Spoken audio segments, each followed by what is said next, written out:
অল্প কথায় সঠিক খবর পেতে গুগল প্লে স্টোর থেকে ডাউনলোড করুন news today Kolkata app, link ডেসক্রিপশনে। নির্বাচনের ফল ঘোষণার পর থেকে পুলিশি নিষ্ক্রিয়তায় তৃণমূল কংগ্রেসের লাগাম ছাড়া সন্ত্রাসের বিরুদ্ধে আমরা মানুষের সামনে দীর্ঘদিন বলে এসেছি। আমরা মহামান্য আদালতকে জানিয়েছি, গণতান্ত্রিক পরিসরের মধ্যে রাজ্যপালের কাছে আমাদের বক্তব্য রেখেছি, আমরা হাইকোর্টে গেছি, আমরা সুপ্রিম কোর্টে গেছি, হিউম্যান রাইটস কমিশনের সঙ্গে আমাদের যোগাযোগ হয়েছে, SC/ST commission, minority commission, child commission, সব জায়গাতেই আমাদের প্রতিনিধিরা গিয়েছেন। কারণ এর বাইরে একটা গণতান্ত্রিক পরিসরের মধ্যে আমাদের বক্তব্য রাখবার অন্য কোনো জায়গা নেই। সংবাদ মাধ্যমকে আমরা বারবার বলেছি যে মানুষের মনের মধ্যে একটা পারসেপশন তৈরি করার চেষ্টা হচ্ছে এবং এটা দুর্ভাগ্যজনক সংবাদ মাধ্যমের একাংশ এবং তৃণমূল কংগ্রেসের দলের পক্ষ থেকে এবং মুখ্যমন্ত্রী নিজে বারবার বিবৃতি দিচ্ছেন যে তিনি শপথ নেওয়ার পর থেকে পশ্চিমবঙ্গে লাগাম ছাড়া যে সন্ত্রাস চলেছিল, এই শব্দ তিনি অবশ্য বলেননি, তিনি বলেছিলেন যে বিচ্ছিন্ন দু একটা যে ঘটনা ঘটেছিল সেটা কঠোর হাতে দমন করে দেওয়া হয়েছে। মুখ্যমন্ত্রী শপথ নেওয়ার পরে 5ই মের পর থেকে 26 জন বিজেপি কর্মী খুন হয়েছে। লক্ষাধিক মানুষ আমাদের প্রথমে খরচারা ছিল, কোনো জায়গায় প্রশাসনের সাহায্যে, কোনো জায়গায় স্থানীয় নেতৃবৃন্দের সাহায্যে সারা পশ্চিমবঙ্গে ভারতীয় জনতা পার্টির নেতারা, স্থানীয় নেতৃবৃন্দ, রাজ্য নেতৃবৃন্দ তারা ঘরছাড়া কর্মীদের ঘরে ফেরাতে চাইছেন, কিন্তু বহু জায়গায় তারা অকৃতকার্য হচ্ছেন, বহু জায়গায় সম্ভব হচ্ছে না। ঘরে ফিরে যাওয়ার পরেও স্থানীয় প্রশাসনের সঙ্গে কথা বলে ঘরে ফিরে যাওয়ার পরেও তাদের উপরে লাগাম ছাড়া অত্যাচার চলেছে, আক্রমণ চলেছে, বাড়িঘরদোর ভাঙচুর হয়েছে, বিভিন্ন জায়গায় জরিমানা দেওয়ার ঘটনা ঘটছে, মানুষকে থুতু ফেলে চাটানো হয়েছে, জোর করে তৃণমূল কংগ্রেসের পতাকা হাতে ধরিয়ে দিয়ে সেই ফটো তুলে সেগুলোকে ভাইরাল করা হচ্ছে। কিন্তু আজকে আমাদের বক্তব্যই যে ঠিক ছিল এবং তৃণমূলের পক্ষ থেকে যা বলা হচ্ছিল তা সম্পূর্ণ ভিত্তিহীন এবং অযৌক্তিক, অসত্য, সেটা হাইকোর্টের অবজারভেশনে আবার প্রমাণ হয়ে গেল। একটি বিশেষ মামলায় এন্টালির বিজেপি কর্মীদের উপরে, সমর্থকদের উপরে আক্রমণকে কেন্দ্র করে একটি মামলা হয়েছিল, প্রিয়াঙ্কা টিব্রিয়াল ভার্সেস স্টেট। সেই মামলার পূর্ববর্তী রায় ঘরে ফেরানোকে কেন্দ্র করে যে উদ্ভূত পরিস্থিতি তৈরি হয়েছে, তাতে আজকে মহামান্য আদালত, হাইকোর্টের পক্ষ থেকে বলা হয়েছে যে যারা ঘরে ফেরাতে চায়, যে সমস্ত কর্মীরা এখনো ঘর ছাড়া আছেন, তারা স্টেট লিগ্যাল সার্ভিস অথরিটিকে একটি ইমেল আইডি দেওয়া হয়েছে তাতে, এবং স্টেট পুলিশকে যেন তারা ইমেল করে তাদের অবস্থার কথা জানান এবং তারা যে নিজের বাড়িতে ফিরে আসতে চাইছেন সে কথা যেন তারা জানান। এক্ষেত্রে আমাদের পক্ষ থেকে ওখানকার প্রার্থী এবং আইনজীবী প্রিয়াঙ্কা টিব্রিয়াল তিনি বলেছিলেন যে যাদের কাছে টেকনোলজিক্যাল সাপোর্ট নেই, এমন অনেক মানুষ আছেন যারা ইমেল করতে পারেন না বা সমস্ত মানুষের প্রতি পক্ষে ইমেল করা সম্ভব নয়। সেক্ষেত্রে বলা হয়েছে যে যারা করতে আগ্রহী তারা যেন সরাসরি আমাদের যিনি ওখানে পিটিশনার ছিলেন প্রিয়াঙ্কা টিব্রিয়াল তার কাছে যান, এবং অন্য ক্ষেত্রেও সেই ঘটনা সেইভাবেই এই প্রক্রিয়া চলতে পারে। এর থেকে এটা পরিষ্কার যে মহামান্য আদালত আজকে বিজেপির যে অভিযোগ ছিল, যা এতদিন ধরে অযৌক্তিক, ভিত্তিহীন, মিথ্যাচার বলে আসছিল তৃণমূল কংগ্রেস, আজকে হাইকোর্টের এই বক্তব্যের পরে পরিষ্কার হয়ে গেল যে আমাদের অবস্থান সঠিক ছিল। একটি প্রচার দিকে দিকে করা হচ্ছে যে তৃণমূলের পক্ষ থেকে যে যারা মাঠে ময়দানে বিজেপি নেই, যারা বিজেপি করেছিলেন, যারা বিভিন্ন জায়গায় ত্রাণ শিবিরে আছেন, তাদের পাশে বিজেপি নেতারা নেই। এটার ক্ষেত্রে শুধু এটুকুনি বলার যে শিলিগুড়িতে সামাজিক দূরত্ব বজায় রেখে 3 জন বিজেপির নির্বাচিত প্রতিনিধি, 3 জন বিধায়ক যারা বসেছিলেন তাদেরই পুলিশ সেখান থেকে গ্রেফতার করে নিয়ে যায়। এই অবস্থায় নিজেদের বক্তব্য রাখবার জন্য বা অবস্থান স্পষ্ট করবার জন্য গান্ধী মূর্তির পাদদেশে সর্বভারতীয় নেত্রী, আমাদের যিনি মহিলা মোর্চার সভানেত্রী আছেন, বিধায়ক হয়েছেন, এইবার নির্বাচিত হয়েছেন, তিনি অগ্নিমিত্রা পাল এবং তার সঙ্গে আমাদের আরেকজন সাংসদ রূপা গাঙ্গুলিকে তৎক্ষণাৎ নামার আগেই পুলিশ সেখানে গ্রেপ্তার করেছে। এর আগেও ত্রাণ বিলি করবার জন্য আমাদের সাংসদদের হাইকোর্টের দরজায় পৌঁছতে হয়েছে। হাইকোর্টের নির্দেশে, হাইকোর্টের সহযোগিতায় তারা নিজেদের নির্বাচনী কেন্দ্রে ত্রাণ দিতে পেরেছেন। বহু জায়গায় বিজেপি কর্মীদের ওপরে যে অত্যাচার এখনো চলছে, সেটা তো অনেক নতুন কিছু নয়। এখন ত্রাণ বন্টনকে কেন্দ্র করেও আজকে বিভিন্ন ত্রাণ শিবির থেকে তাদের বার করে দেওয়া হয়েছে। যেখানে যেখানে আমাদের শিবির রয়েছে, আমাদের বিধায়ক, সাংসদ এবং স্থানীয় নেতৃবৃন্দ যে শিবিরগুলো অর্গানাইজ করেছেন, সেখানেও গিয়ে কার্যত এক ভাঙচুর করা হয়েছে, তাদের সেখানে সরিয়ে দেওয়া হয়েছে। মিথ্যা মামলায় সেখান থেকে কয়েকজনকে অ্যারেস্ট করে তাদের এনডিপিএস কেস পর্যন্ত দেওয়া হয়েছে। আমাদের রাজ্য সভাপতি দিলীপ ঘোষ এই ইয়াসের পরে বিভিন্ন বিধ্বস্ত ক্ষতিগ্রস্ত এলাকায় তিনি যে জায়গায় পরিদর্শন করেছেন, যে প্রত্যন্ত গ্রামগুলোতে গেছেন, যে ভাঙা নদীর বাঁধ দেখতে গেছেন, আজকে সেখানেও আজকে তার ফিরে আসার পরেও সেখানেও আজকে বিজেপি কর্মীরা নির্যাতনের শিকার হয়েছে। আমাদের বিরোধী দলনেতা শুভেন্দু অধিকারী যেখানে যেখানে গিয়েছিলেন, বহু জায়গাতেই তাকে চলে আসার পর সেখানের কর্মীদের চরম অস্বস্তিতে পড়তে হয়েছে। আজ দুর্ভাগ্যের বিষয় এটাই যে আমফানের সময় যে দরিদ্র, হতদরিদ্র প্রান্তিক মানুষরা সামান্য আর্থিক সাহায্যটুকু পেয়েছিলেন রাজ্য সরকারের কাছ থেকে, আজকে সেইটাকে ফেরত দিতে বলা হচ্ছে। আর না বলা হচ্ছে যতক্ষণ না পর্যন্ত সে ফেরত দেবে, সে পঞ্চায়েতের কোনো রকম ব্যবস্থা থেকে, পঞ্চায়েতের সহযোগিতা থেকে, রেশনিং ব্যবস্থা থেকে সম্পূর্ণ তাকে বিচ্ছিন্ন করে দেওয়া হবে। যে সরকার মানুষের সামনে দাঁড়িয়ে বলেছিলেন নির্বাচনের আগে যে তারা দুয়ারে রেশন পৌঁছে দেবেন, আজকে তারা রেশন দোকানের দুয়ারে নিজেদের কর্মী পাঠিয়ে দিয়েছেন।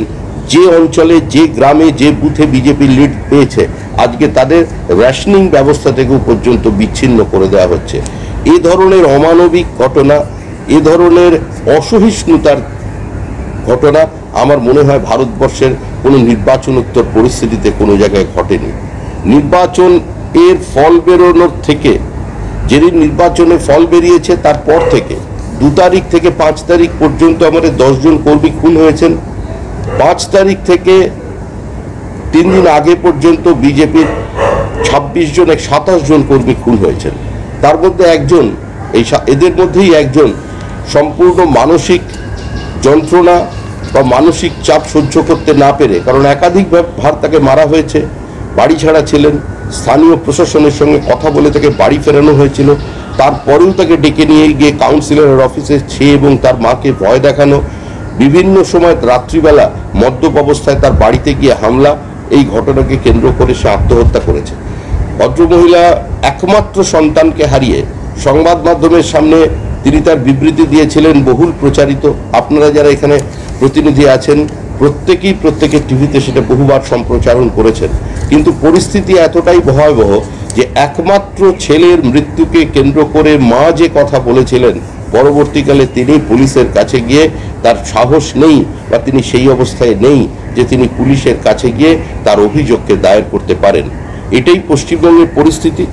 আমরা বলেছি যে নির্বাচন হয়ে গেছে, আমরা ক্ষমতায় আসবার কথা বলেছিলাম, একটা পরিস্থিতি তৈরি হয়েছিল, মনে করা হচ্ছিল যে বিজেপি ক্ষমতায় আসতে চলেছে এবং তৃণমূল কংগ্রেস ক্ষমতা থেকে চলে যাবে। কিন্তু তারপরেও যেভাবে আমাদের মানুষ বিরোধী আসনে বসিয়েছেন, আমরা এখনো বলছি যে পশ্চিমবঙ্গের এই বিপদসংকুল অবস্থায়, এই ইয়সবিদ্যুৎ এলাকায় যখন এতগুলো গ্রামের পর গ্রাম যেখানে নিশ্চিহ্ন হয়ে গেছে, মানুষ মাথার উপরে ছাদ হারিয়েছেন, অতিবাড়িজনিত কারণে বহু মানুষ কাজ হারাচ্ছেন, মানুষের জীবন এবং জীবিকা কার্যত একটা প্রশ্নচিহ্নের মুখে দাঁড়িয়ে গেছে। যখন এই অতিবাড়িকে কেন্দ্র সরকার, রাজ্য সরকারের সহযোগিতা করতে চাইছে এবং পশ্চিমবঙ্গের বিরোধী দল হিসেবে আমরা একটা গঠনমূলক বিরোধিতার মধ্যে দিয়েও সহযোগিতা করতে চাইছি এক্ষেত্রে, কিন্তু এখনো পর্যন্ত এই সরকার তৃণমূল সরকারই থেকে গেছে। এটা পশ্চিমবঙ্গের সবার সরকার এটা হতে পারে। মমতা বন্দ্যোপাধ্যায় যেমন এই রাজ্যের মুখ্যমন্ত্রী, তিনি যেমন তৃণমূল কংগ্রেসের মুখ্যমন্ত্রী, তিনি সেরকম যে 2,28,00,000 মানুষ আমাদের ভোট দিয়েছিলেন, তিনি আমাদেরও মুখ্যমন্ত্রী। আজকে ভ্যাকসিন নিয়ে যে পরিস্থিতি তৈরি হয়েছে, দিনের পর দিন আজকে ভ্যাকসিন নিয়ে তৃণমূল কংগ্রেস মানুষের সামনে মিথ্যা বিবৃতি দিয়ে আসছে। এখনো পর্যন্ত কেন্দ্র সরকারের পক্ষ থেকে কত ভ্যাকসিন দেওয়া হয়েছে এটা প্রত্যেকেরই জানা আছে। প্রায় 1.5 কোটির মতো ভ্যাকসিন বিনামূল্যে পশ্চিমবঙ্গে এসেছে। 30 এপ্রিল পর্যন্ত পশ্চিমবঙ্গের প্রত্যেক মানুষ বিনামূল্যে ভ্যাকসিন পাচ্ছে। কেন্দ্রীয় সরকারের ঘোষণা অনুযায়ী 50% ভ্যাকসিন বিনামূল্যে কেন্দ্র রাজ্যগুলোর মধ্যে সরবরাহ করবে। 25% ভ্যাকসিন রাজ্য কিনবে এবং 25% ভ্যাকসিন প্রাইভেট পার্টি যারা আছেন, বেসরকারি সংস্থান, তারা কিনতে পারেন। কিন্তু সমস্ত জায়গায় একটা গোলমাল তৈরি করে দিয়ে আজকে দেখা যাচ্ছে তৃণমূল এমনভাবে মানুষের সামনে প্রচার করছেন যে সমস্ত ভ্যাকসিন তারা নিয়ে এসেছেন, সমস্ত ভ্যাকসিন তারা কিনেছেন, সমস্ত ভ্যাকসিন কিনে তারাই মানুষকে ভ্যাকসিন দিচ্ছেন। অর্থাৎ এক্ষেত্রেও সেই পুরনো হিসাব। আজকে গ্রামের মানুষও বুঝতে পেরেছেন যে ভ্যাকসিন দিচ্ছেন মোদি আর ছাপ লাগাচ্ছেন দিদি। এই পরিস্থিতির বাইরে আমাদের বেরিয়ে আসতে হবে। এই কঠিন পরিস্থিতিতে এই ধরনের রাজনীতি থেকে একটু দূরে সরিয়ে রেখে, একটু দলীয় সংকীর্ণতাকে বা পতাকাকে দূরে সরিয়ে রেখে সংঘবদ্ধভাবে আমরা এই অবস্থার মোকাবেলা করব। আমরা দলের পক্ষ থেকে এটাই চাই।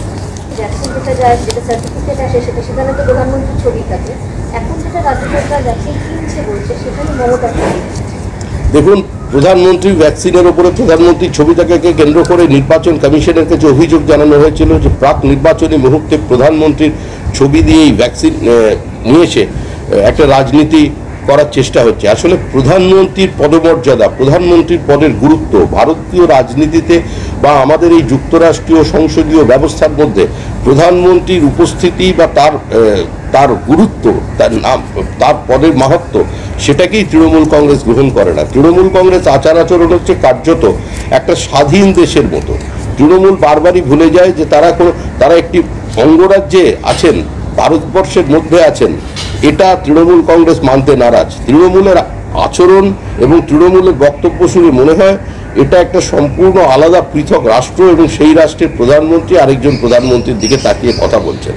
তৃণমূল মানুষকে বোঝাতে চাইছেন যে এখানকার মানুষ প্রথমে বাঙালি আর তার অনেক অনেক পরে তারা হচ্ছে ভারতীয়। আর আমরা বলছি যে আমরা প্রথমে ভারতীয়, তারপরে একজন বাঙালি। এখন মনে রাখতে হবে এটাই যে পশ্চিমবঙ্গ, সারা দেশ এবং সারা পৃথিবীর বিভিন্ন জায়গায় প্রতিষ্ঠিত বাঙালিরা, এই বাঙালির সুশীল সমাজ, তারা কি প্রথমে বাঙালি হতে চান? তারা কি এই সাবন্যাশনালিজমকে গ্রহণ করবেন? তারা এই উগ্র প্রাদেশিক রাজনীতি, এই উগ্র প্রাদেশিকতাকে তারা কি সমর্থন করবেন? প্রশ্ন এটাই। আমরা বিশ্বাস করি যে ভারতবর্ষের মানুষ এবং বাঙালি মনন আজকে এদের এই অবস্থানকে কোনোদিন গ্রহণ করবে না, স্বীকার করবে না। মানুষ এদের প্রত্যাখ্যান করবে। একটা নির্বাচনের জয় পরাজয় সমস্ত আঙ্গিক বদলে দিতে পারে না, সমস্ত সাংস্কৃতিক অবস্থানকে উল্টে দিতে পারে না। একটা নির্বাচন এর ফলাফল সমস্ত প্রশ্নের উত্তর দিতে পারে না, সমস্ত সমস্যার সমাধান করতে পারে না। কেন্দ্রীয় সরকার একটা বিজ্ঞপ্তি প্রকাশ করেছে, তাতে বলা হচ্ছে কোথাও অন্য কোনো চাকরিতে জয়েন করতে চান তার বেশ কিছু বিধিনিষেধ আছে। তাকে সেন্ট্রাল ভিজিলেন্স কমিশনের ছাড়পত্র নিতে হবে, কুলিং অফ পিরিয়ড, সমস্ত এরকম অনেক। হঠাৎ এই মুহূর্তে এই বিধিবদ্ধ বিষয় ছিল, হঠাৎ এই মুহূর্তে নতুন করে এই নিয়ে বিজ্ঞপ্তি প্রকাশ কেন করা? এই প্রশ্নটা যেখান থেকে শুরু হচ্ছে, শেষটা কোথায় হবে সেটাও আমাদের জানা। সেটা সম্ভবত আপনিও জানেন, আমরাও জানি। কিন্তু আমরা প্রথমেই বলেছি এই সংক্রান্ত বিষয় সম্পূর্ণ প্রশাসনিক। দলের মতো চলে, কিন্তু সরকারের নিজস্ব একটা স্টাইল অফ ফাংশনিং আছে। সরকারের মতো চলবে। এটি সম্পূর্ণ প্রশাসনিক ব্যাপার। এর উত্তর ভারত সরকারের মুখপাত্র দিতে পারবে, বিজেপির কোনো, পশ্চিমবঙ্গের কোনো তা পারবে না।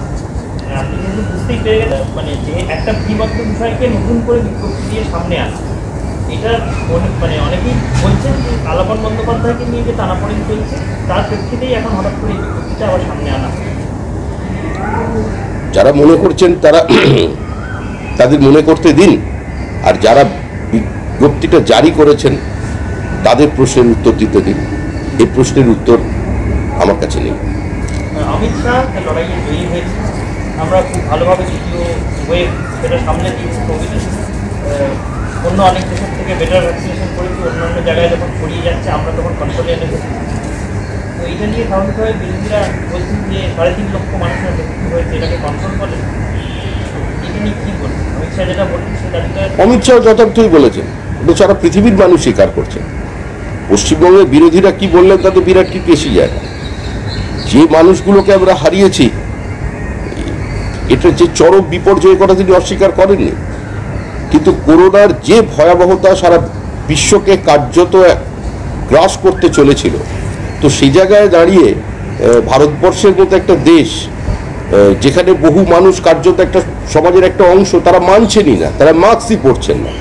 আমরা পশ্চিমবঙ্গই তার সবচেয়ে বড় নিদর্শন। বহু জায়গায় সোশ্যাল ডিস্টেন্সের কথা বলতে গিয়ে, মাস্কের কথা বলতে গিয়ে বা টেস্টের কথা বলতে গিয়ে ডাক্তাররা আক্রান্ত হয়েছে, পুলিশ আক্রান্ত হয়েছে। আপনারাই সংবাদ মাধ্যমে সেই ছবি দেখিয়েছেন। অন্যান্য প্রদেশে চেষ্টা করা হয়েছিল, এই প্রদেশে তো চেষ্টা পর্যন্ত করা হয়নি। তো এরকম একটা বিতর্কিত অবস্থানের মধ্যে দাঁড়িয়ে 130 কোটির দেশে যেভাবে প্রধানমন্ত্রীর নেতৃত্বে আমরা লড়াই করেছি, শুধু আমরা কেন, এটা তো মানে অমিত শাহ বলছেন না, সারা পৃথিবীর মানুষ বলছেন, পৃথিবীর সমস্ত বিজ্ঞানীরা বলছেন যে ভারতবর্ষ এই ক্ষেত্রে একটা দৃষ্টান্ত স্থাপন করেছে।